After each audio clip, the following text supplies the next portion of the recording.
የሙሉ መንደር ስነ ምህዳራዊ ለውጥ ውበት ብቻ አይደለም ለግብርና የተመቸ ጤናማ ስነ ምህዳር እየፈጠረ መምጣቱን የመንደሯ ሰዎች አምነዋል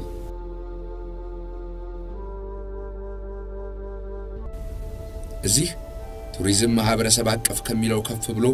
በማህበረሰቡ በራሱ ይወጣናል ይተገበራል የሙሉ ኢኮ ቱሪዝም መንደር ዘላቂ የቱሪዝም ልማት ማሳያዎች ሁሉን አቀፍ ልማቶቹ ናቸው ፕሮጀክት ቀርጸው በእውቀትና በጉልበታቸው ያቋቋሙት ትምህርት ቤት አሁን ልጆቻቸውን ዕውቀት ያስጨብጣል